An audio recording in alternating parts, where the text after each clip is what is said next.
সতর ঢাকা ক্যাবলামুখী হওয়া অত্যন্ত নামাজ পড়া নামাজের গুরুত্ব এগুলোর গুরুত্ব দেওয়া মানে নামাজের প্রতি আপনি যত্নবান হন। অনেকে আছে শেষ সময়ে কোনো মতে গিয়ে নামাজ পড়ে, যেমন আসরের নামাজ। অসংখ্য মানুষ আসরের নামাজ পড়ে এরকম সময় যে নামাজ যায় যায় এই সময় গিয়ে আসর পড়ে। রাসূলুল্লাহ সাল্লাল্লাহু আলাইহি ওয়াসাল্লাম বলেন, কিছু মানুষ আছে এমন অলসতা বশত কোনো কারণ ছাড়াই বিলম্ব করতে করতে সূর্যটা হলুদ বানায়। হলুদ বানানোর পর নাফা আরবাআ কোনো মতে গিয়ে মোরগের মতো চারটা ঠোকর দিয়ে আসর নামাজ পড়ে। আসর পড়ে এই 4 রাকাত নামাজ পড়ে। রাসূলুল্লাহ সাল্লাল্লাহু আলাইহি ওয়াসাল্লাম বলেন, তিলকা সালাতুল মুনাফিকিনা, তিলকা সালাতুল মুনাফিকিনা, তিলকা সালাতুল মুনাফিকিন। এটা মুনাফিকের নামাজ, এটা মুনাফিকের নামাজ, এটা মুনাফিকের নামাজ যারা ইচ্ছাকৃতভাবে আসরের নামাজ বিলম্ব করতে করতে সূর্যটা হলুদ বানায়, এরপরে আসরের নামাজ কোনো মতো 4 রাকাত মোরগের মতো 4টা ঠোকর দেয়। নবী বলেন, এটা মুনাফিকের নামাজ, এটা মুনাফিকের নামাজ, এটা মুনাফিকের নামাজ। আল্লাহ আমাদেরকে মুনাফিকি থেকে হেফাজত করেন। আরো 2টা নামাজ আছে, যে 2 নামাজে আমাদের অলসতা আছে, একটা ফজর আর একটা ইশা। قال رسول الله صلى الله عليه وسلم ليس صلاة أثقل على المنافقين من صلاة الفجر والعشاء। রাসূলুল্লাহ সাল্লাল্লাহু আলাইহি ওয়াসাল্লাম বলেন, 2টি নামাজের চাইতে ভারী কোনো বিষয় মুনাফিকদের কাছে নাই। একটা হলো ফজর আর একটা হলো ইশা। আমরা সবাই মিলেমিশে একটু বলি তো, মুনাফিকদের কাছে কয় নামাজ সবচেয়ে ভারী? 3টি। আমাদের মধ্যে কেউ যদি ফজর আর ইশা না পড়ে কেমন যেন তারা কি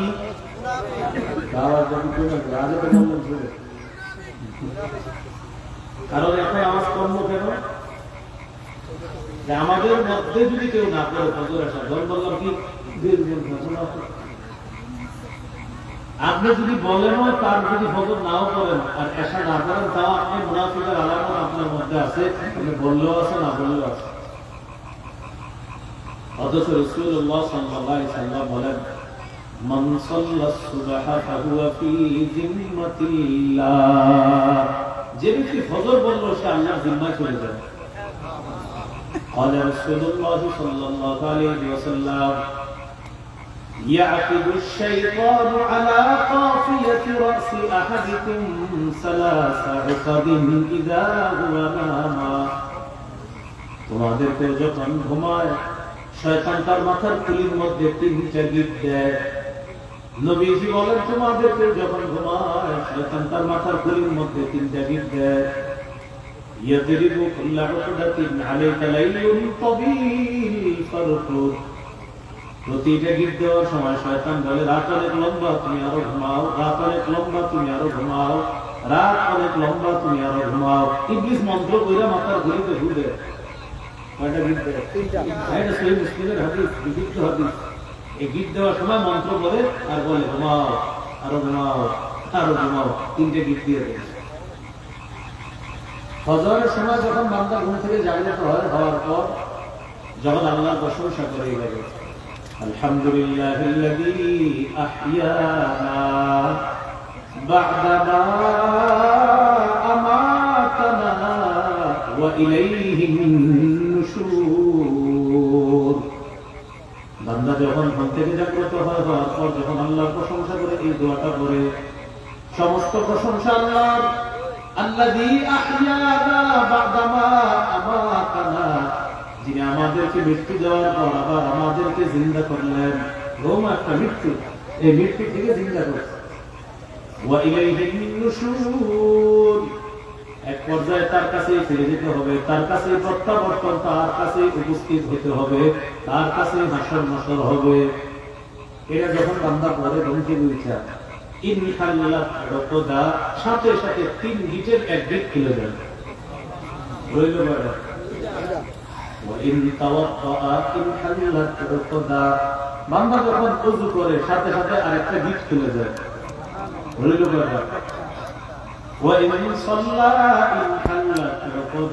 বান্দা যখন ফজর করে সাথে সাথে তৃতীয় দিকটা খুলে দেয়, ওই বান্দা উদ্যমী মনে তার সকালটা শুরু করে, একটা ভালো চাঙ্গা চাঙ্গা ভাব নিয়ে সকালবেলা শুরু করে। ফজরের পরে কি পরিমাণ ভালো লাগে তারা বলতে পারবে যারা ফজর করে। ফজরের আগে দেখবেন যখন উঠবেন শরীরটা ক্লান্ত, ভালো লাগতেছে না, যেই মাত্র ফজরটা পড়বেন দেখবেন ভিতরে একটা আলাদা একটা ভাব কাজ করতেছে, আর আপনার মনে হবে যে আমার চেয়ে সুখী মানুষ আর কেউ নাই, এত অসাধারণ এক ভালো লাগা কাজ করে ফজরের পরে।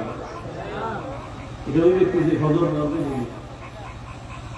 যদি বিশ্বাস না হয় তাহলে চ্যালেঞ্জ দিয়ে সাহস করে চ্যালেঞ্জ দিয়ে কালকে ফজর করেন, যদি আপনার এত বলতেছেন কালকে কিন্তু ফজর করে দেয় তো করেন, আপনি ফজরটা বুঝে ফেলেন, কালকে 10 করে জানলে বেশি দিতেছেন ফজর কিন্তু বুঝে ফেলবেন, বুঝেই ফেলেন, বুঝে দেখেন আপনার ভালো লাগে না, ভালো যদি না লাগে আমাদের বললেন আপনি, কিন্তু আপনি কালকে ফজরটা বুঝে দেখেন আপনার ভালো লাগে না, সাহস করে যে আপনি এত বলতেছেন না কাল কিন্তু বুঝে ফেলবেন ইনশাআল্লাহ। আল্লাহ সকলকে ফজরের মাধ্যমে দিন শুরু করার তৌফিক দান আমিন। আল্লাহ রাসূলুল্লাহ সাল্লাল্লাহু আলাইহি ওয়াসাল্লাম بشر المشائين في الظلم إلى المساجد بالنور التام يوم القيامة যারা অন্ধকারে হেঁটে মসজিদে যায় তাদেরকে কিয়ামতের ময়দানে পরিপূর্ণ নূরের সুসংবাদ জানায় দাও। যারা অন্ধকারে হেঁটে মসজিদে যায় তাদেরকে পরিপূর্ণ নূরের সুসংবাদ জানায়। তাহলে বলেন তো নামাজ কায়েম করা মানে কার আনুগত্য করা? নামাজ যত্ন সহকারে পড়া মানে কার আনুগত্য করা? কথা দুটো হয়ে গেছে, যত্ন সহকারে 5 ওয়াক্ত সালাত কায়েম করব, বলেন ইনশাআল্লাহ। ইনশাআল্লাহ। সূরা নিসার 103 নম্বর আয়াতে আল্লাহ বলেন, ইন্নাস সালাতা কানাত আলাল মুমিনিনা কিতাবাম মাওকুতা, নিশ্চয়ই মুমিনদের উপর সময় মতো নামাজ পড়া ফরজ। কথা তিনটে হয়ে গেছে, 1 নাম্বার নামাজ কায়েম করো, 2 নাম্বার যত্ন সহকারে নামাজ পড়া, 3 নাম্বার সময় মতো নামাজ পড়া। নিশ্চয়ই মুমিনদের উপর সময় মতো নামাজ পড়া ফরজ। বাকি আমাদের কথা এখন তিনটা হইল, সময় মতো, যত্ন সহকারে, 5 ওয়াক্ত সালাত কায়েম করা। তাহলে সময় মতো এটা একটা কথা। রাসূলুল্লাহ সাল্লাল্লাহু আলাইহি সাল্লামকে জিজ্ঞাসা করা হলো, ও আল্লাহর রাসূল, আল্লাহর কাছে সবচেয়ে পছন্দনীয় আমল কোনটা, আপনার কাছে জানতে চাই। রাসূলুল্লাহ সাল্লাল্লাহু আলাইহি সাল্লাম বলেন, আসসালাতু আলা ওয়াক্তিহা ওয়া ফি রিওয়ায়াতিন লিমিকাতিহা, সময় মতো নামাজ পড়া এটা আল্লাহর কাছে সর্বাধিক পছন্দনীয় আমল। সুবহানাল্লাহ। আল্লাহ আমাদের ফজরের মাধ্যমে দিন শুরু করে 5 ওয়াক্ত সালাত যেন আমরা কায়েম করি, প্রতিনিয়ত যেন 5 ওয়াক্ত সালাত আমরা কায়েম করতে পারি, আল্লাহ তৌফিক দান করুন। কথা আরেকটা সেটা হলো জামাতের সাথে, জামাতের সাথে নামাজ পড়লে রাসূল সাল্লাল্লাহু আলাইহি সাল্লাম বলেন, কেউ যদি জামাতের সালাত আদায় করে, একাকী নামাজ আদায় করলে যে সওয়াব, জামাতে নামাজ আদায় করলে এর চেয়ে 27 গুণ বেশি সওয়াব পাবে। হানাফি মাযহাব মতে জামাতে নামাজ পড়া পুরুষের জন্য সুন্নাতুল মুআক্কাদাতুন তরিকাতুন ইলাল বুজুব। জামাতে পুরুষ নামাজ পড়া পুরুষের জন্য, আমরা যারা পুরুষ আছি আমাদের জন্য জামাতে যাওয়া ওয়াজিবের কাছাকাছি পর্যায়ে ইবাদত। আমাদের পুরুষ যারা আছে আমরা কোনো ওযর না থাকলে জামাতে শরীক হওয়া ওয়াজিবের কাছাকাছি পর্যায়ের ইবাদত, অথচ আমরা প্রতিনিয়ত ইচ্ছা করে আমরা জামাত নষ্ট করতেছি, ঠিক না? সহিহ বুখারীর বর্ণনা 2764 নম্বর হাদিস। এই হাদিসের মধ্যে আছে এক ব্যক্তি রাসূল সাল্লাল্লাহু আলাইহি সাল্লামের কাছে আসে, আসার পর বললেন, আসসালাতু হাত্তান ফাতিম আলাইয়া ইয়া রাসূলুল্লাহ, ইয়া রাসূলুল্লাহ, আমি এমন অপরাধ করছি যে অপরাধের কারণে আমার উপর শাস্তি হয়, আপনি আমাকে শাস্তিটা দিয়ে দেন। হুজুর, আমি অপরাধ করছি, শাস্তিটা আপনি আমাকে দেন। আল্লাহ রাসূল তাকে কোনো জবাব দিলেন না। নামাজ দাঁড়ায় গেছে, নবীজি ইমামতি করলেন, ওই ব্যক্তি তিনিও নবীর ইমামতিতে জামাতের সাথে নামাজ আদায় করেন। নামাজের পর ওই ব্যক্তি আল্লাহ রাসূলকে বললেন, ইয়া রাসূলুল্লাহ, আমার বিচারটা করবেন না? রাসূলুল্লাহ সাল্লাল্লাহু আলাইহি ওয়াসাল্লাম বললেন, আহাদারতাস সালাতা মা'না, তুমি কি আমাদের সাথে জামাতে নামাজ পড়ছো? তিনি বললেন, জি, আমি আপনার সাথে আপনার পিছনেই জামাতের সাথে নামাজ পড়ছি। রাসূলুল্লাহ সাল্লাল্লাহু আলাইহি ওয়াসাল্লাম বলেন, জামাতে নামাজ পড়ার কারণে তুমি যে গুনাহ অপরাধের কথা নিয়ে আমার কাছে আসছো, আল্লাহ মাফ করে দিয়েছে। কিন্তু কথা তো চাইতে কয়টা? তাহলে বলে দেখেন তো, 1 নাম্বার নামাজ কায়েম করা, 2 নাম্বার যত্ন সহকারে নামাজ কায়েম করা, 3 নাম্বার সময় মতো নামাজ কায়েম করা, 4 নাম্বার জামাতের সাথে নামাজ কায়েম করা। তাহলে 4টা একসাথে আমরা বলি, বলেন সবাই, সময় মতো, যত্ন সহকারে, জামাতের সাথে 5 ওয়াক্ত নামাজ কায়েম করা, মানে আল্লাহর আনুগত্য করা, নবীর আনুগত্য করা। কি মনে থাকবে? আমি আয়াত তেলাওয়াত করছি কি, আল্লাহর আনুগত্য করো, নবীর আনুগত্য করো। আল্লাহর আনুগত্য, নবীর আনুগত্য আরো সহজে বুঝেন। ফজরের নামাজ ফরজ কয় রাকাত? জোহরের নামাজ ফরজ কয় রাকাত? আসর, এশা, মাগরিব। ফজরের নামাজ ফরজ, বিধানটা কার? আল্লাহ। কিন্তু 2 রাকাত যে ফরজ, এটা নবীর তরিকা। জোহরের নামাজ ফরজ, বিধান আল্লাহ, কিন্তু জোহরের নামাজে 4 রাকাত পড়তে হবে ফরজ, এটা নবীর তরিকা। আসরের নামাজ পড়া ফরজ, এটা বিধান আল্লাহ, আসর যে 4 রাকাত, এটা নবীর তরিকা। মাগরিবের নামাজ পড়া ফরজ, এটা বিধান আল্লাহ, কিন্তু মাগরিব যে 3 রাকাত, নবীর তরিকা। এশার নামাজ পড়া ফরজ, এটা আল্লাহ বিধান। মাগরিব যে 4 রাকাত, এটা নবীর তরিকা। তাহলে বলেন তো, শুধু কোরআন না শুধু হাদিস না কোরআন হাদিস? কোরআন বলছে নামাজ কায়েম করো, কোরআন বলছে রুকু করো, কোরআন বলছে সিজদা করো, কিন্তু কিভাবে নামাজ কায়েম করব, কিভাবে রুকু করব, সিজদা করব, এটা আছে হাদিসে। কোরআনে আছে নামাজ কায়েম করো, কোরআনে আছে রুকু করো, কোরআনে আছে সিজদা করো। কিভাবে নামাজ কায়েম করব, এটা হাদিসে আছে। কিভাবে রুকু করব, কিভাবে সিজদা করব, এটা হাদিসে আছে। তাহলে শুধু কোরআন না শুধু হাদিস না কোরআন হাদিস? আল্লাহ আমাদের সকলকে কথাগুলো মনে রাখার তৌফিক দান করুন। নবীজি হাদিসগুলো সংরক্ষণ হয়েছে পৃথিবীতে 2 পদ্ধতিতে। অন্যতম 2টি পদ্ধতির একটি হলো মুখস্থ, স্মৃতিশক্তির মাধ্যমে মুখস্থ একজন আরেকজনের কাছে বর্ণনা করছে, এটা একটা পদ্ধতি। আরেকটা হলো লিখনির মাধ্যমে। বলেন কিসের মাধ্যমে? লিখনির মাধ্যমে। আমাদের বাংলাদেশ সহ সারা পৃথিবীতে একটা দল বের হয়েছে, যে দলের নাম আহলে কোরআন। তারা শুধু কোরআন মানে হাদিস মানে না, তাদেরকে বলা হয় মুনকিরিনে হাদিস বা হাদিস অস্বীকারী। কি অস্বীকারী? বলেন তো, ফজরের নামাজ 2 রাকাত ফরজ, ফজর যে ফরজ বিধান কার? আল্লাহ। আর 2 রাকাত যে তরিকা কার? নবীর। তো হাদিস যারা অস্বীকার করে, নামাজের তরিকা বলে দেবে। এজন্য হাদিস অস্বীকার যারা করে, তাদের শেষ ধোঁকা হলো উম্মতকে বেনামাজি বানানো। যারা হাদিস অস্বীকার করে, তাদের কৌশল হলো উম্মতকে সর্বশেষ তারা বেনামাজি বানাবে। কারণ কোরআনে আছে নামাজ কায়েম করো, কিন্তু কয় রাকাত নামাজ পড়বো, এটা আছে হাদিসে। এজন্য আমরা বলি কোরআনও লাগবে, হাদিসও লাগবে। তাহলে হাদিস সংরক্ষণের অন্যতম 2 পদ্ধতি, একটা হলো স্মৃতিশক্তি আর একটা লিখনি। স্মৃতিশক্তির মাধ্যমে যারা হাদিস দুনিয়াতে সংরক্ষণ করেছেন, তাদের অন্যতম একজন সাহাবী আবু হুরায়রা রাদিয়াল্লাহু তাআলা। হাদিস যারা লেখার মাধ্যমে সংরক্ষণ করছেন, তাদের অন্যতম ব্যক্তি হলেন সাহাবী আব্দুল্লাহ ইবনে আমর ইবনুল আস রাদিয়াল্লাহু তাআলা আনহু। সহিহ বুখারীর বর্ণনা 113 নম্বর হাদিস। এই হাদিসের মধ্যে আছে আবু হুরায়রা রাদিয়াল্লাহু তাআলা আনহু বলেন, মা মিন আসহাবিন নবী সাল্লাল্লাহু আলাইহি ওয়াসাল্লাম আহাদুন আকসার হাদিসান আনহু মিন্নি ইল্লা মা কানা মিন আব্দুল্লাহ ইবনে আমর ইবনে আল-আস ফাইন্নাহু কানা ইয়াকতুবু ওয়া আনা লা আকতুবু। আবু হুরায়রা রাদিয়াল্লাহু তাআলা আনহু বলেন, নবীর সাহাবীদের মধ্যে আমার চেয়ে বেশি কেউ নাই যে নবীর থেকে বেশি হাদিস বর্ণনা করছে। সুবহানাল্লাহ।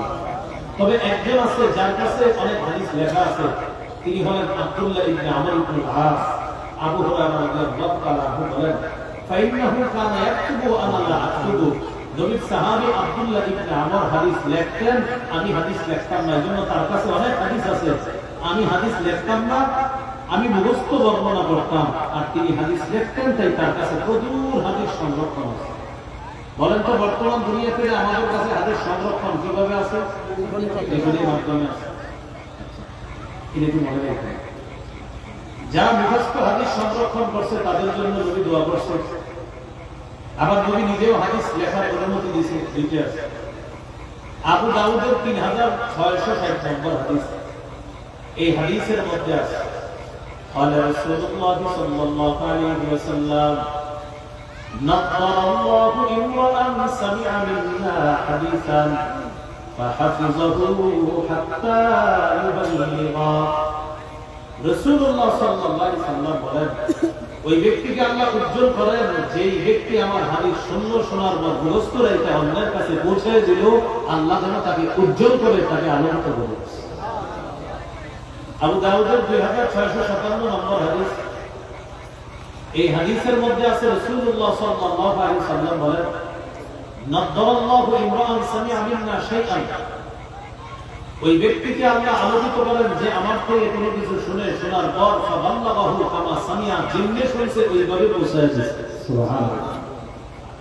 ইবনে মাজাহ 236 নম্বর হাদিস আছে, রাসূলুল্লাহ সাল্লাল্লাহু আলাইহি ওয়াসাল্লাম বলেন, নাদারাল্লাহু ইমরান, আরেক বর্ণনা আছে নাদারাল্লাহু আবদান, ওই বান্দাকে আল্লাহ উজ্জ্বল করেন, আলোকিত করেন, সামিআ মাকালাতি, যে আমার বক্তব্য শুনছে, শোনার পর আমার বক্তব্য অন্যের কাছে পৌঁছে দিয়েছে, আমি নবী দোয়া করলাম আল্লাহ যেন তাকে উজ্জ্বল করে দিয়েছে। এটা হলো যারা হাদিস সংরক্ষণ স্মৃতিতে করছে। হাদিসে আছে ওয়াআহা, ওয়াআহার বাংলা হলো যারা স্মৃতিতে ধারণ করেছে, ধারণ করে অন্যের কাছে হাদিস পৌঁছে। আরেকটা হলো লিখিত হাদিস, এটা হলো মূল অংশ। খুব ভালো করে জায়গা শুনবেন, ধোকাবাজরা আপনাদেরকে ধোকা দেয়, কিন্তু লিখিত হাদিসের একটা বিষয় দিয়ে আপনাদেরকে ধোকা দেয়। ধোকার অংশটা আমি বলবো। সহিহ মুসলিমের বর্ণনা 1500, এই হাদিসে আছে মুসলিমদের সাথে আল্লাহ রাসূল সাল্লাল্লাহু আলাইহি ওয়াসাল্লাম চুক্তি করছে, চুক্তিতে আল্লাহ রাসূল লিখিয়েছে। মানে নবীর যুগেও লিখিনি যে বিষয়টা লিখতে হবে, এই বিষয়টা নবীর জানা আছে। আল্লাহ নবীর কোনো কিছু লেখা মানে হাদিস লেখা, আরে আমাদের নবীর কথা না এগুলো কি নবী নিজে লিখেছে চুক্তি, বাস তাহলে আমরা জানলাম মুসলিম শরীফের 1507 নম্বর হাদিসে আছে আল্লাহ নবী লিখেছে। সহিহ বুখারীর 112 নম্বর হাদিস, বিদায় হজের ভাষণ, না বিদায় হজের ভাষণ, এটা মক্কা বিজয়ের দিন ভাষণ। বুখারীর 112 নম্বর হাদিস, বিদায় হজের মক্কা বিজয়ের ভাষণ। মক্কা বিজয়ের পর নবী ভাষণ দিয়েছেন। মক্কা বিজয়ের দিন নবী ভাষণের মধ্যে অনেকগুলো কথা বললেন, যে হেরেমের মধ্যে লা ইফতালা শাওশুহা, কোনো কাটা উকড়ানো যাবে না, ওয়ালা ইউদাবু শাজারুহা, এই হেরেমের এলাকার মধ্যে কোনো গাছ কেটে ফেলা যাবে না, ওয়ালা তুনতাকাতু সাকিতুহা, এই হেরেমের এলাকার মধ্যে কোনো জিনিস পড়ে গেলে লা তুনতাকাতু সাকিতুহা, এই কুড়িয়ে পাওয়া জিনিস উঠানো যাবে না, ইল্লা লিমুনশিদিন, তবে ওই ব্যক্তি উঠাতে পারবে যে ঘোষণা করবে, ভাই আমি কুড়িয়ে পাওয়া একটা জিনিস পাইছি, কারো ঘরে এটা নিয়ে, এরকম যদি কেউ পায় সে ঘোষণা করতে পারে।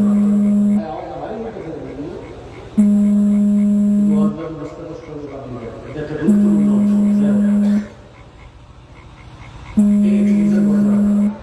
রাসূলুল্লাহ সাল্লাল্লাহু আলাইহি ওয়াসাল্লাম ভাষণ দিলেন এই হারাম এলাকার মধ্যে, শোনো আমি নবীর আগে এই হারাম এলাকায় যুদ্ধ কারোর জন্য বৈধ ছিল না, আজকে আমার পরেও কারোর জন্য বৈধ না, শুধু আজকে কিছু সময়ের জন্য আল্লাহ আমার জন্য বৈধ করছে। আগেও বৈধ না, পরেও বৈধ না। শুধু চাই না এই এলাকার কোনো কাটা উঠানো যাবে না, কোনো গাছ কাটা যাবে না, এই এলাকায় কুড়িয়ে পাওয়া কোনো জিনিস উঠানো যাবে না। কেউ যদি উঠায় ঘোষণা করতে হবে, ভাই একটা জিনিস পাইছি, কার এটা কার, এরকম হলে উঠানো যাবে না। এটা নবী ঘোষণা করবে। বলতে বলতে নবী ভাষণ শেষ করছে, মক্কা বিজয়ের ভাষণ। ইয়ামান দেশের এক ব্যক্তি এসে বলতেছে, উক্তুব লি ইয়া রাসূলুল্লাহ, হুজুর ওগো আল্লাহর রাসূল, আপনি এতক্ষণ যা বলছেন আমার জন্য লিখে দেন। কি করে দেন? ভালো করে বুঝুন, কি করে দেন? আল্লাহ রাসূল সাহাবীদেরকে বলে, উক্তুবু লি আবি ফুলান, তোমরা আবু শাহকে এই বিষয়টা লিখে দাও, আমি যা যা বলছি তোমরা লিখে দাও। বলেন তো নবী সাহাবীদেরকে কি বলেন, কি করে দাও? লিখে দাও। তাহলে লিখিত বিষয়ে যে আমাদের পর্যন্ত সংরক্ষণ হবে, এটা নবীর যদিও প্রমাণ আছে না নেই? সহিহ বুখারীর বর্ণনা 2698, 2699, 2331, 2731 নম্বর হাদিস মুসলিম শরীফের, 1856 নম্বর হাদিস মুসনাদ আহমদের 18930 নম্বর হাদিস। এই সবগুলো হাদিসের বিষয়বস্তু একটা, সেটা হলো হুদাইবিয়ার সন্ধি। কিসের সন্ধি বলতে পারবেন? এটা আরবি কোন মাস? জিলকদ। ষষ্ঠ হিজরির জিলকদ মাসের 1 তারিখে আল্লাহ রাসূল উমরা করার জন্য মক্কা রওনা করছে। 6 হিজরির জিলকদ মাসের 1 তারিখ সোমবার নবী উমরা করার জন্য রওনা করছে মক্কা। মক্কা রওনা করার পর উসফান নামক এক এলাকায় গেছে। সেখানে যাওয়ার পর নবী জানতে পারলেন মক্কা কুরাইশ নবীর সাথে যুদ্ধ করতে চায়। উনি বললেন, আমি তো যুদ্ধ করতে আসি নাই, আমি তো উমরা করতে আসছি। এটা হলো মক্কা থেকে 80 কিলোমিটার দূরে অবস্থিত। নবীজি সেই পথ থেকে একটু অন্য দিক দিয়ে মক্কার দিকে রওনা করলেন। যাইতে যাইতে মক্কা থেকে 22 কিলোমিটার দূরে একটা জায়গার নাম হুদাইবিয়া। এই জায়গায় আল্লাহ রাসূল গেলেন। যাওয়ার পর মক্কার কুরাইশদের পক্ষ থেকে পালাক্রমে কয়েকজন নবীর কাছে আসছে। 1 নম্বর যে ব্যক্তি আসছে তার নাম বুদাইল। কি নাম? বুদাইল। গাজীপুরের একটা এলাকার নাম আছে বাদাইল। এই বাদাইলে খালি বুদাইল লাগে, তাই এটা ওনার নাম হলো বুদাইল। বুদাইল নামক ব্যক্তি নবীর কাছে আসছে। আসার পর বলতেছে, মুহাম্মদ আপনি কেন আসছেন? বলতেছে, উমরা করতে আসছে, যুদ্ধ বিগ্রহ করতে আসেন। তুমি গিয়ে কুরাইশদেরকে বলো আমাদেরকে যেন বাধা না দেয়, আমরা কিন্তু উমরা করতে আসছি। বুদাইল এই কুরাইশদেরকে বুঝাইতেছে, মুহাম্মদ যুদ্ধ করতে আসে না, উমরা করতে আসছে, তোমাদের উচিত হবে তাকে উমরা করতে দেওয়া। এই কথা বলার পর তাদের মধ্যে এক ব্যক্তি নাম উরওয়া, এই হলো দ্বিতীয় ব্যক্তি, উরওয়া ইবনে মাসউদ। এই উরওয়া বলল, আমি তোমাদের মধ্যে সবচেয়ে মুরব্বী ব্যক্তি, তোমরা আমার সন্তানের মতো না? তারা বলল হ্যাঁ। আমি কি তোমাদের বাপের মতো না? তারা বলল হ্যাঁ। আমার ব্যাপারে কি তোমাদের কোনো অভিযোগ আছে? তারা বলল না। তাহলে আমি একটু মুহাম্মদের সাথে কথা বলে আসি। ঠিক আছে, ভালো করে শুনুন। এই উরওয়া আল্লাহ রাসূলের সাথে দেখা করতে গেছে। যাওয়ার পর রাসূলের সাথে কথাবার্তা বলতেছে। বলার এক পর্যায়ে রাসূলকে একটু পরীক্ষা করতেছে। নবীকে বলতেছে, মুহাম্মদ তোমার আশেপাশে যারা আছে, তোমার কি মনে হয় তোমাকে যদি আমরা লড়াই করি আর তোমাকে যদি কিছু করি, তোমার পাশের মানুষগুলো কিন্তু তোমার সহযোগিতা করবে না? পৃথিবীর সবচেয়ে নরম উম্মত আবু বকর সিদ্দিক রাদিয়াল্লাহু তাআলা এত গরম হয়ে গেছে, সাথে সাথে বলতেছে, তোমার সাহস কত বড়? আরে তুমি কি বলো, নবীর পাশে আমরা থাকবো না? যা, তুই যে দেব দেবীর পূজা করো ওটার এটা চারটা থাক, যা। এমন ভয়ঙ্কর কথা বলে আমি বুড়াটা বলি যে আবু বকর সিদ্দিক কি বলছে, এত রাগ হয়ে গেছে, নরম নরম। নবীর সাথে আমরা থাকবো না, এই হলো দ্বিতীয় ব্যক্তি উরওয়া। এই উরওয়া কুরাইশদের কাছে গেছে, গিয়ে রিপোর্ট পেশ করবে। তারা বলল, মুহাম্মদের কাছ থেকে আসছেন, কি রিপোর্ট নিয়ে আসছেন? উরওয়া বলল, আমি যা দেখলাম, লাকাদ ওয়াসাততু আলাল মুলুক, পৃথিবীর রাজা বাদশাদের কাছে আমি গেছি, অনেক কিসরা কায়সারের কাছে গেছি। ওদের অনুসারী যারা আছে তাদেরকে আমি এতটা মালিক ভক্ত পাই নাই, রাজার এত ভক্ত পাই নাই। মুহাম্মদের অনুসারীরা মুহাম্মদের যে পরিমাণ ভক্তি করে, এরকম ভক্ত আমি পৃথিবীতে পেয়ে গেছি। সে বলতেছে, তানাফফানা মুখাবা, তার মুহাম্মদ সাল্লাল্লাহু আলাইহি ওয়াসাল্লামের ফুটুদের ভয় ভক্ত থেকে ইল্লা ওয়াকা ফি কাফি রাজুলিন, সাথে সাথে তারা হাতের মধ্যে বলে, এটা মাটিতে পড়ে না, সাথে সাথে দালাকারিকা ওয়াসা ওয়া জিন্দা, চেহারার আর চামড়ার মধ্যে মিশে যায়। মুহাম্মদ যখন ওযু করে সাল্লাল্লাহু আলাইহি ওয়াসাল্লাম, ওযুর পানিটা কে দিবে? অতিরিক্ত পানিটা রীতিমতো এটার জন্য লড়াই শুরু হয়ে যায়, না নবীর ওযুর পানিটা আমি নিব। শোনো, এমন ব্যক্তির সাথে যারা আছে তাদের সাথে এত সহজে কিন্তু তোমরা যে খুব যে সহজে কিছু করতে পারবা এমন না। ওরা উমরা করতে আসছে, ভালোই ভালোই উমরা করতে দাও, যুদ্ধে যুদ্ধে দাও। তখন তাদের মধ্যে আরেক ব্যক্তি নাম কুলাইস ইবনে আলকামা, তিনি বললেন, আমি একটু দেখি। তিনি গেলেন আল্লাহ রাসূলকে দেখার জন্য। নবীজি সাহাবীদেরকে বললেন, এই শোনো, এখন যে ব্যক্তিটা আসছে, এই ব্যক্তি এমন এক এলাকার লোক যে এলাকার মানুষ আজিমুনাল বুদনা, কুরবানির পশুকে সম্মান করে। এক কাজ করো, আমরা কুরবানির যে পশুগুলো নিয়ে আসছি এগুলার গলার মধ্যে মালা পরাও, যেন সে দেখলে বুঝতে পারে যে আমরা আসলে উমরা করার জন্যই আসছি, অন্য কোনো উদ্দেশ্যে আসিনি। কুরবানির পশুগুলা সাজায় তার সামনে রাখে। সাহাবীরা পশুগুলা তার সামনে নিছে। ইস্তাসলামুহু ইউলাব্বুনা কালা লাব্বাইক আল্লাহুম্মা লাব্বাইক বলতে বলতে কুরাইশকে স্বাগত জানাইছে। কুরাইশ দেখেই বুঝতে পারছে না তারা তো যুদ্ধ করতে আসে, উমরা করতে আসে। সাথে সাথে বলল, মায়ামবাগি লিহাউলাই আইয়ুসাদ্দু আলাইহি, এই জাতিকে কোনোভাবেই উচিত না হারা দেওয়া আল্লাহর ঘর থেকে। উলাইস খলিফার কাছে গিয়ে বলল, শোনো, আমি গেছি দেখার পর আল্লাহ তারা উমরা করতে আসছে, অন্য কোনো নিয়তে আসে নাই, তাদেরকে তোমরা উমরা করার সুযোগ দাও। তাদের মধ্যে এক ব্যক্তির নাম মিকরাস ইমাম। তার বাজারে কি বললাম, প্রথমে যে আসছে হুদাইল, এরপরে আসছে গরওয়া, এরপরে আসছে কুলাইস, এরপরে আসছে মিকরাস। মিকরাস নামক ব্যক্তি যখন নবীর কাছে আসছে, নবীজি তাকে দেখার পরেই বললেন, হাযা রাজুলুন ফাজিল, এই লোকটা একটা খারাপ লোক, দুষ্ট লোক, যে লোকটা এখন আসছে, তোমরা একটু সাবধান থাকবে। এই লোক রাসূলুল্লাহ সাল্লাল্লাহু আলাইহি সাল্লামের সাথে কথা বলতেছে। কথা বলার মাঝখানে সুহাইল নামে এক ব্যক্তি আসছে। কি নাম? সুহাইল। সুহাইল শব্দের মধ্যে একটা অনুবাদ আছে সহজ। সুহাইলের একটা অনুবাদ হলো সহজ। আল্লাহ নবী সুহাইলকে দেখে বলতেছে সাহাবীদেরকে, লাকাদ সাহুলা মিন আমরিকুম, এখন তোমাদের বিষয়টা সহজ হয়ে যাবে। সুহাইল যেহেতু আসছে, এখন বিষয়টা সহজই হবে মনে হচ্ছে।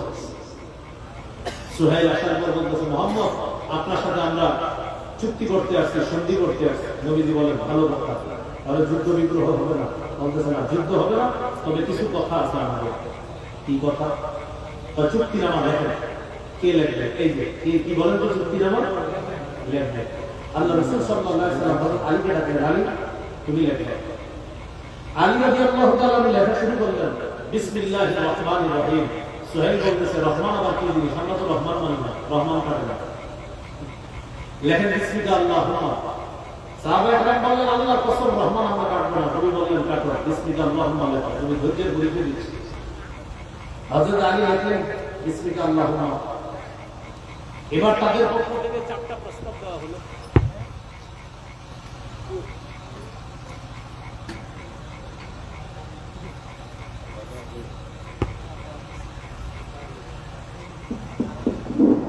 তাদের পক্ষ থেকে 4টা প্রস্তাব দেওয়া হলো। 1 নাম্বার প্রস্তাব, মুহাম্মদ, এবছর আপনারা উমরা করতে পারবেন না, এবছর ফিরে যাবেন। নবীজি বললেন, এই বছর কেন পারবেন না? এমন কথা না, আপনাদেরকে যদি এই বছর উমরা করতে দিই, আমাদের মান সম্মান থাকবে। মানুষ বলবে, ক্ষুদ্র বাধা দিয়েছিলেন, শেষমেশ তো মুহাম্মদ উমরা করেই গেল। এই জন্য আমাদের একটু ইজ্জত রাখার জন্য এই বছর উমরা করা যাবে না, এই বছর ফেরত যাবেন। নবীজি মেনে নিলেন, ঠিক আছে। দ্বিতীয় শর্ত, আগামী বছর উমরা করতে আপনি 3 দিনের বেশি থাকতে পারবেন না। আসার সময় আপনাদের সাথে কোনো অস্ত্র শস্ত্র আনবেন না, শুধু কুশবদ্ধ তরবারি আনতে পারবেন। এটা হলো 2 নম্বর।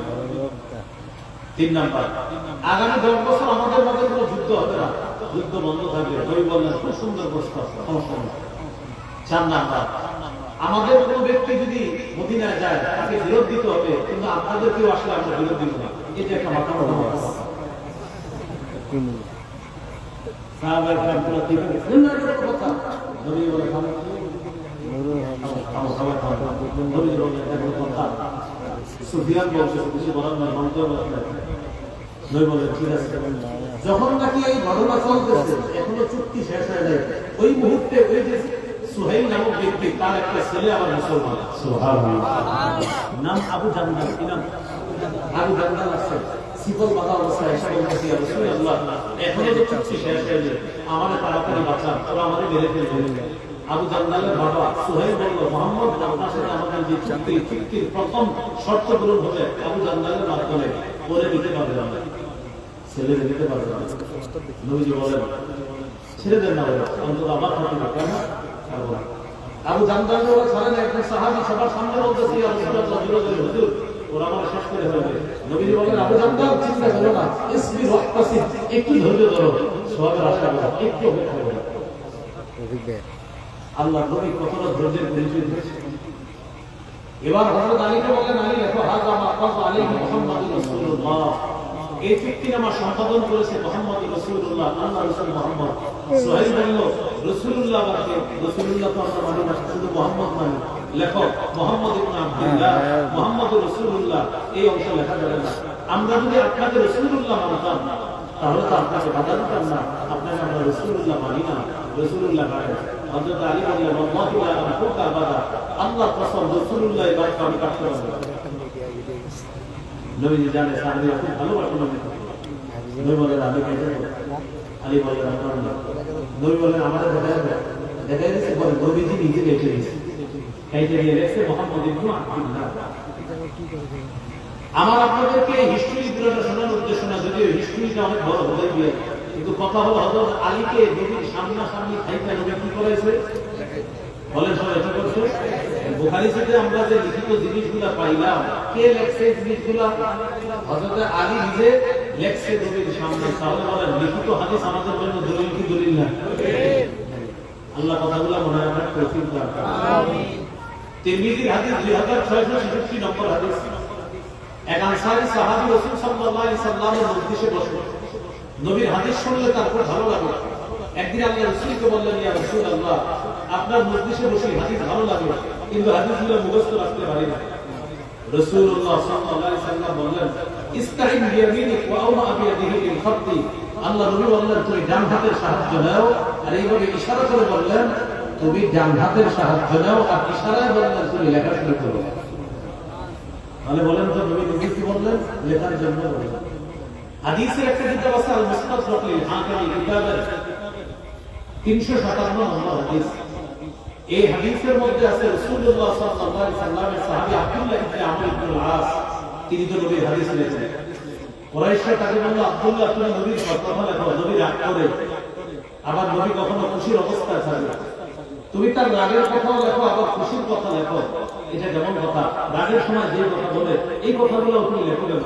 কুরাইশরা বলছে সাহাবী রাসূল সাল্লাল্লাহু আলাইহি সাল্লামের কাছে গেলেন, যাওয়ার পর বললেন, ইয়া রাসূলুল্লাহ, কুরাইশরা আমাকে বলে আপনি একজন মানুষ, মানুষ যেমন রাগ করে আপনিও রাগ করেন, আপনার রাগের সময়ের কথাগুলো আমি কেন লিখি? এটা আমার তারা বলছে। নবীজি বললেন, আব্দুল্লাহ উত্তর তুমি লেখো, এই দুই ঠোঁটের মাঝখান থেকে মা ইয়াখরুজু মিম্মা বাইনাহুমা ইল্লা হাক্কুন, এই দুই ঠোঁটের মাঝখান থেকে যা বের হয় সব সত্য কথা তুমি লেখো। তাহলে রাগের অবস্থা আমার নবী যা বলে সেটাও হাদিস, খুশির অবস্থা যা বলবে সেটাও হাদিস, হাসির অবস্থা যা বলবে সেটাও হাদিস। আমার নবী যদি রাগ করে কিছু বলে সেটাও সত্য কথা, নবী হাসির সময় কিছু বলে সেটাও সত্য কথা, নবী ঘুমের মধ্যে সবচেয়ে কিছু দেখছে সেটাও সত্য কথা। কথাই মনে থাকবে সবার ইনশাআল্লাহ। তাহলে বলেন শুধু কোরআন না শুধু হাদিস? হাদিস। কথা হলো আপনাদের কেন বললাম হাদিস অস্বীকারী যারা তারা কি বলে জানেন? আর নবীজি এক হাদিসে বলছে হাদিস লিখো না, এইজন্য আমরা হাদিস মানি না। আসলে নবী একটা হাদিসে বলেছে, আমি লেখার পক্ষে দলিল দিছি কতগুলো, অনেকগুলো দলিল দিছি। আর লিখো না এই ব্যাপারে একটা হাদিস আছে সহিহ মুসলিমের 3004 নম্বর হাদিস। এজন্য আগে আপনাদের মস্তিষ্কটা তৈরি করতে হবে যে হাদিসে লেখা যাবে বলুন। এবার বলুন হাদিস লেখা নিষেধ করেছে নবী, এই ব্যাপারে একটা হাদিস আছে সহিহ মুসলিমের 3004 নম্বর হাদিস। রাসূল সাল্লাল্লাহু আলাইহি সাল্লাম বলেন, লা তাকতুবু আন্নী, তোমরা আমার থেকে হাদিস লিখো। এজন্য হাদিস অস্বীকারী যারা আমরা বলে বুখারী মুসলিম তিরমিজি আমরা মানি না কেন? এগুলো লিখিত হাদিস, নবী নিজে বলছে হাদিস না লিখতে, আসলে নবী বলছে।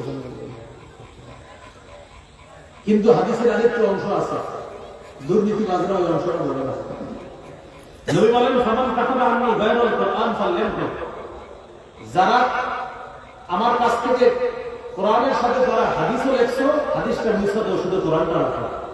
এটা হলো কোরআন যখন নাযিল হয়েছে শুরুর দিকে সাহাবীরা কোরআন যেখানে লিখতেন ওই জায়গার মধ্যে আবার হাদিসও লিখতেন। কোরআন কার কথা? আল্লাহ। হাদিস কার কথা? নবী মাঝে মাঝে কোরআন বুঝাই দিতেন যে এই কোরআনের আয়াতের এই অংশ দ্বারা এটা উদ্দেশ্য। তো নবী বুঝানোটা কি? হাদিস। আরে কোরআনটা কার কথা? আল্লাহ। আর নবীর বুঝানোটা কি? হাদিস। এখন নবীজি যখন দেখলেন সাহাবীরা কোরআন যেখানে লেখে নবীর বাণীও সেখানে লেখে, নবী বললেন একসাথে কোরআন আর হাদিস লিখো না, কারণ তোমাদের এই সংকলন অন্যদের কাছে যখন যাবে তখন তারা আল্লাহর কথার সাথে আমার কথাকেও মনে করতে পারে এটা আল্লাহর কথা, আবার আমার কথাকেও বলতে পারে আল্লাহর কথা। এই জন্য তোমরা কোরআনের সাথে যে হাদিসের অংশ লেখছো সেটা তোমরা মুছে দাও। এইগুলো নবী বলছিলেন তোমরা আমার থেকে লিখো না। তাহলে বলেন যে লিখো না কবে বলছে? কোরআন শুরুর দিকে যখন নাযিল হয়, যখন সাহাবীরা বুঝতে পারবে যে একটা হলো আল্লাহর কথা আর একটা নবীর কথা, এটা যখন সাহাবীরা বুঝে ফেলছে তখন নবী সাহাবীদেরকে বললেন, হ্যাঁ কোরআনও লেখো হাদিসও লেখো, বাকি আলাদা আলাদা পার্থক্য এটা যেন তোমরা বুঝতে পারো, তখন আল্লাহ রাসূল সংকলন করেছে। তাহলে হাদিস অস্বীকারীরা কি বলে? লিখিত হাদিস কি করা যাবে না, মানা যাবে না। নবী বলছে হাদিস লিখো না, নবীকে একটু বলছে না আরো বলছে? এবার আমি বলি, যারা বলে হাদিস লেখা যেহেতু নবীর নিষেধ তাই আমরা লিখিত হাদিস মানি না, আচ্ছা বলেন তো তারা যে বলে এই কথাটা কোন কিতাবের দলিল দিয়ে বলেন? সবাই মুসলিম বলেন, কোন কিতাবের দলিল? তো মুসলিম শরীফে যে হাদিসটা তারা দলিল দিল, এই হাদিসটা কি ওখানে উঠতেছে না লেখা? আবার বলেন, মুসলিম শরীফের হাদিস দিয়ে দলিল দিছে, এই দলিলটা কি উঠতেছে মুসলিম শরীফের এই পাতার মধ্যে না লিখিত আছে? লিখিত হাদিস দিয়ে তো সেও দলিল দিল।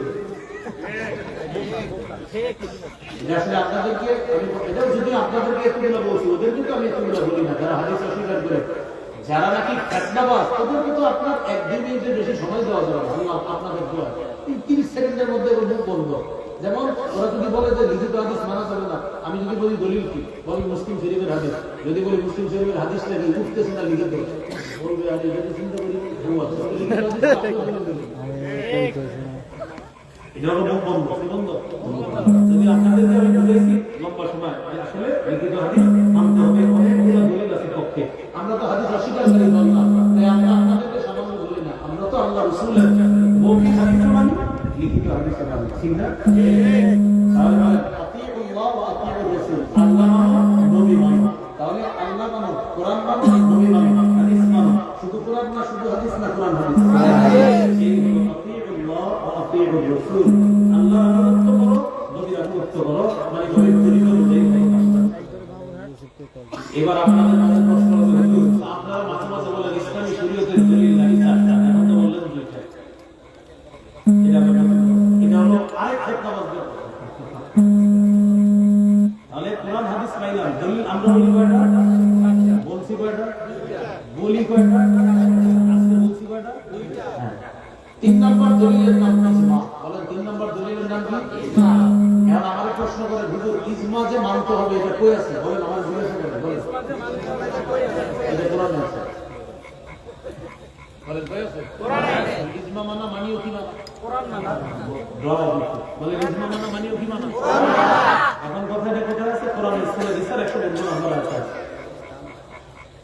ومن يشاقق الرسول من بعد ما تبين له الهدى ويتبع غير سبيل المؤمنين نوله ما تولى ونصله جهنم। আল্লাহ তাআলা বলেন, যাদের কাছে হেদায়েত স্পষ্ট হওয়ার পরেও যারা রাসূলের বিরোধিতা করে এবং মুমিনদের পথ ছাড়া অন্য পথ অনুসরণ করে, বলেন তো কার পথ ছাড়া? আবার কার পথ ছাড়া? আবার কার পথ ছাড়া? মুমিনদের পথ ছাড়া অন্য পথে যারা অনুসরণ করে, আল্লাহ বলেন ওদেরকে আমি সেদিকে ফিরিয়ে দিব যেদিকে তারা যায়, আর তাদেরকে আমি জাহান্নামে প্রবেশ করাবো। তাহলে মুমিনদের পথ অনুসরণের কথাটা কে বলছে? মুমিনদের পথ অনুসরণ না করলে জাহান্নামী হবে, কথাটা মুমিনদের পথ অনুসরণ করতে হবে, ঠিক না? এই মুমিনদের পথ কি জিনিস? ইমাম শাফি রাহমাতুল্লাহ আলাইহি গবেষণা করে বলেন, মুমিনদের পথ সেটা হলো যুগের উলামায়ে কেরাম যখন কোন মাসালায় একমত হয়ে যাবেন, ওই মতটা একমত হওয়ার নাম হলো ইজমা। সেটাই হবে মুমিনদের অনুসরণীয় পথ। ওই পথ যারা না মানবে তারা হবে পথভ্রষ্ট, সেটা না হবে জাহান্নাম। দলিল দিন কয়েকটা। নাতি নাতনির মিরাজ থেকে দাবি পাবে 6 ভাগের 1 ভাগ। এটা কোরআনের কোথাও সরাসরি নাই, হাদিসের কোথাও সরাসরি এই কথা লেখা নেই। নাতি নাতনির উত্তরাধিকার থেকে দাবি পাবে 6 ভাগের 1 ভাগ। এটা সরাসরি কোনো আয়াতে লেখা নাই, কোনো হাদিসে লেখা নাই। হ্যাঁ, এই মাসালায় সাহাবায়ে কেরাম একমত, আর সাহাবায়ে কেরামের ঐক্যমত বা ইজমা যে মানতে হবে, এটা কোন জায়গায় আছে? সূরা নিসার 115 নম্বর। নাতি নাতনির মিরাজ থেকে দাদি পাবে 6 ভাগের 1 ভাগ। সরাসরি কোরআনের আয়াতে পাবেন না, হাদিসে পাবেন না। এটা সাহাবায়ে কেরাম একমত হয়েছে যে আমরা এই মাসালায় একমত, আর এই একমতের আরবি হলো ইজমা। আর ইজমা যে মানতে হবে এটা আছে সূরা নিসার 115 নম্বর। জোর রাগে সুন্নাত কারাকা, এই 4 রাকাত সুন্নাত ওজর ছাড়া ছাড়া যাবে না। এই 4 রাকাত সুন্নাত যে ওজর ছাড়া ছাড়া যাবে না, এই ব্যাপারে সাহাবায়ে কেরাম একমত। তাহলে জোর রাগে 4 রাকাত সুন্নাত ছাড়া যাবে না, এর দলিল হলো ইজমা। মানে দলিল কি? ইজমা। ইজমা। আর ইজমা যে মানতে হবে সূরা নিসার কত নম্বর আয়াত আছে? 17 নম্বর আয়াত। মাশাআল্লাহ। আল্লাহ আমাদেরকে কথাগুলো মনে রাখার তৌফিক দান করুন। আমিন। এই কথাগুলো মনে রাখবেন ইনশাআল্লাহ। ইনশাআল্লাহ। এইগুলো আপনার ইজমা মাসালা। শরীয়তের 4 নাম্বার একটা দলিল যেটা আমরা বলি, এর নাম হলো কিয়াস। বলেন কি নাম? কিয়াস। কিয়াসের মাসালা হলো কোন একটা মাসালা যখন সরাসরি কোরআনে পাওয়া যাবে না, সরাসরি হাদিসে পাওয়া যাবে না, 3 নাম্বার ইজমায়ের মধ্যেও পাওয়া যায় না, তখন 4 নাম্বার গবেষণা করে ওই সামনের 3টা গবেষণা করে নতুন কোন মাসালা বের করা, এটার নাম কিয়াস। আর কিয়াস যে করতে হবে এই কথা আছে সূরা হাশরের 2 নম্বর আয়াতে, 28 পারা 4 নম্বর পৃষ্ঠা, সূরা হাশর 2 নম্বর আয়াত। ফাআতাবিরু ইয়া উলিল আবসার, হে জ্ঞানীগণ, ইহুদিদের বিষয়গুলো তোমরা একটু অনুমান করো, ধারণা করো, বিবেচনা করো। আল্লাহ রাব্বুল আলামিন কিয়াস করার কথা বলছেন। কিয়াস কি জিনিস? নবী যুদ্ধের ময়দানে গেছে, যাওয়ার পর এক জায়গায় সাহাবায়ে কেরামকে নিয়ে আল্লাহ রাসূল যুদ্ধের ছাউনি ফেললেন। হুবাব ইবনুল মুনজির এসে আল্লাহ রাসূলকে বললেন, ও আল্লাহ রাসূল, আপনি যে যুদ্ধের ঘাঁটিটা এখানে স্থাপন করছেন, এটা কি আল্লাহর কথা না আপনার গবেষণা? নবী বললেন, না, এটা আমার সিদ্ধান্ত। তখন ওই হুবাব ইবনুল মুনজির বললেন, হুজুর, আমার মনে হয় এখানের চেয়ে ওখানে ভালো হবে। বললেন, এখানের চেয়ে ওখানে ভালো হবে। নবী অনেকক্ষণ চিন্তা ভাবনা করে দেখলেন, যে চিন্তা ভাবনা, অনুমান করা, গবেষণা করা, এটার না ওটা, এটার না ওটা, অনেকক্ষণ অনুমান করার পর নবীর মনে হলো এটার চেয়ে ওটা ভালো হবে। তখন আল্লাহ রাসূল ঘাঁটি ওই জায়গায় স্থাপন করলেন। এটা কিয়াস। তাহলে কিয়াসের বিষয়টা যেমন বর্তমান জামানার বিকাশ ব্যবসা, কি ব্যবসা? বিকাশ, নগদ, রকেট, এই মাসালা আপনি কিভাবে বের করবেন? যদি উম্মতের মুফতি সাহেবরা ইজতিহাদ, গবেষণা আর কিয়াস না করে মাসালা না দিত, তাহলে বিকাশ ব্যবসায়ীদের কি অবস্থা হইত? রকেট ব্যবসায়ী, নগদ ব্যবসায়ীদের কি অবস্থা হইত? এই সব মাসালা কিয়াসের আলোকে বের হবে। তাহলে হাজার হাজার মাসালা কিয়াসের আলোকে বের হচ্ছে প্রতিনিয়ত। এই জন্য ইসলামী শরীয়তের মূল দলিল কয়টা? 4টা। কোরআন, সুন্নাহ, ইজমা, কিয়াস। বলেন, কোরআন, সুন্নাহ, ইজমা, কিয়াস। 1 নাম্বার আতিউল্লাহ, আল্লাহ মানো। 2 নাম্বার আতিউর রাসূল, রাসূল মানো। এই কথাটা আছে সূরা মুহাম্মাদের 33 নম্বর আয়াতে। 3 নাম্বার ইজমা মানতে হবে। ইজমার কথা আছে সূরা নিসার 115 নম্বর আয়াতে। 4 নাম্বার কিয়াস মানা। কিয়াস যে মানতে হবে এই কথা আছে সূরা হাশরের 2 নম্বর আয়াতে।